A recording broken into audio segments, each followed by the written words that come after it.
on, guys? Today I've got something cool that I'm going to try out. I've never seen anybody else even talk about this in the 243 Winchester, but I was going through a Hodgdon reloading data magazine, and as we open it up to the 243 section and we look at the Sierra 100 grain data, if you look down at the bottom here, that's Hodgdon Trail Boss, and you won't notice it if you're not looking for that data. I mean, it's another powder, not a big deal. The significant part is the charge weight and the velocity. And the significance of this is you can reload Subsonic 243 hunting bullets. So I've got some Sierra 100 grain Game Kings, which is the reason I came across this load data. I was just kind of seeing what powders will work with it. And it's a soft point boat tail. So we're gonna load some up with some Trail Boss. And if you've never seen Trail Boss before, it's some weird stuff. It's little donuts. And we're gonna put like 9 grains into these cases with standard primers. And then we're gonna go shoot them over my chronograph. We're gonna check 0 at 50 yards. And then I'm gonna have to run a ballistics chart to make sure I get them on paper at 100. Basically, I'm just gonna load up 10, and then we're gonna go see how they shoot and how they group. Should be a lot of fun. I've never done anything like this. If you have a suppressor and a 243, you could have a 100 grain hunting bullet. This would be a ton of fun. So let's reload this. I'll show you my process. We'll go to the range, we'll shoot it. Should be a lot of fun. Components we're using here is new Hornady 243 brass. I've already prepped this. It's full length, resized, and then we're just gonna throw a primer in here. And so the primer that we're going to use in this one, just about cut my finger right there, that's cool. CCI BR2 primers. Why the BR2? Because I don't have regular large rifle primers. So let's throw 10 out on the bench here. There they are. Cool. So let's throw one in this little priming arm because I prime from the press. Good snug fit because it's new brass. Bam, and then we're just going to work our way through 10 of these.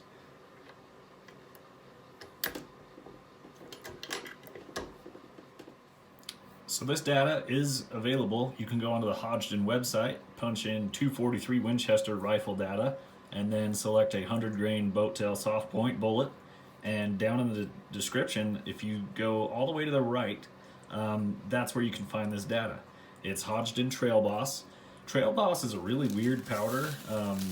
You can use it, it's actually like a pistol powder, although you can use it in a bunch of different stuff. It's kind of interesting.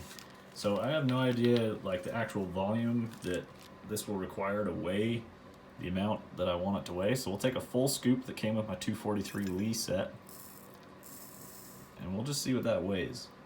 So that's 12.2 grains. Gotta make sure it settles, and this thing always jumps around a couple tenths, whatever. So this is 12.3. I think we're gonna load up 9 or 10. Looks like the data calls for 8 to 15.3. So realistically, 12 grains puts me right in the middle of this.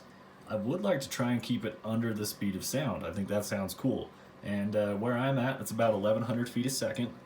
But the data says that at 15.3 grains, you're up to 1,600 feet a second. At 8 grains, you're at 1,045. So I'm thinking around 9 grains should put us in the area right on the verge of subsonic versus supersonic. So let's go ahead and load 9 grains, and this should be real interesting once I get out to the range.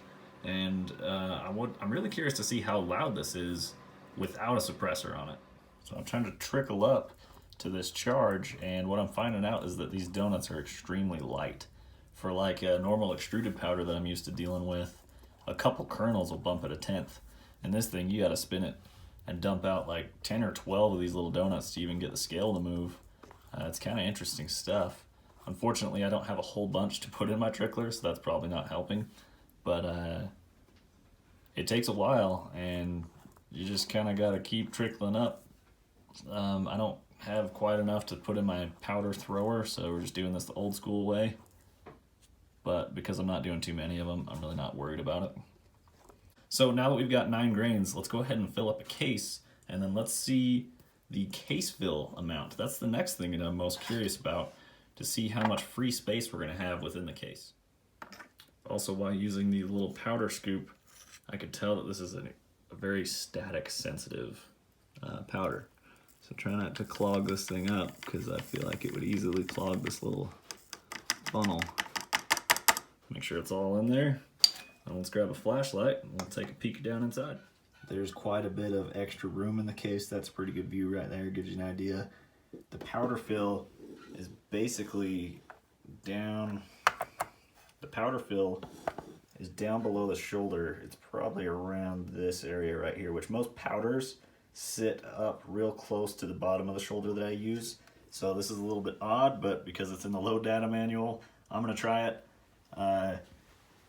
Obviously, I'm going to warn extreme caution doing stuff like this. I have no idea how this is going to turn out, so by the time I post up the shooting video, you may have a warning at the beginning of it telling you how unsafe it is. But for now, this is very cool. Let's keep on going. All right, in the middle of loading these 10, I decided I'm going to go with 5 at 9 grains and 5 at 12 grains, just because of the case fill. If I have any issues with this, I don't want to ruin the trip, so I threw in some extra, but that's most likely going to push it over the speed of sound. We'll find out later when I shoot them over the chronograph, see what kind of groups these things shoot, and that's about all that I'm going to do with these. Alright, there's a look at case fill with 9 grains, and then we'll switch over to 12. As you can see, 9 grains is a significant amount lower in the case than 12. Alright, going to start seating some bullets here. I always check and make sure that there's powder inside of them. And we're going for 2.650 overall length. That's just straight out of the manual. Just started to seat it. So let's run our die in a ways here and then give a good firm press at the bottom. For repeatability, let's check our overall length. This is going to be way too long. 2.780.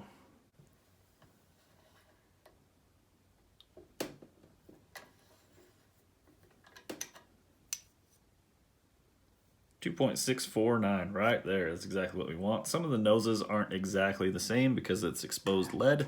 So we will drop that into the tray and start loading these up.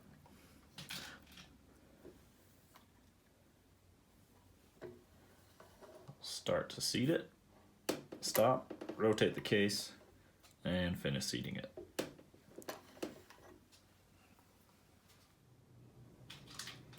Here we are seating the last 12 grains of Trail Boss. Just getting the bullet lined up. Again, half rotation, finish seating it, good firm press. And there we go, there's our loaded round. Well, that's going to be all as far as the reloading segment. I appreciate you guys watching. Drop a comment below how you think these guys are going to group at 100 yards. Like I said, I'm going to confirm 0 at 50, and then I'm going to shoot a group at 100. So it could be quite interesting. I think I'd be doing really good to get a 3-inch group. I'm honestly expecting about a 5 or a 6-inch group. The reason I think that is because this is a 100-grain bullet with a 1 to 10 twist barrel. They're really not going that fast to get them stabilized, so it'll be interesting to see what happens. I'm excited to take these out. I'm going to remove the muzzle brake off of my rifle to shoot these, and I'm going to shoot it without hearing protection on, see what that sounds like, and we'll basically go from there. So we'll catch you guys in the next video. Be sure to subscribe so you can follow along with this, and should be really interesting. Like I say, I've never seen anybody else do this. I just came across the load data, thought it'd be a real interesting video. So appreciate you guys watching. We will talk to you later.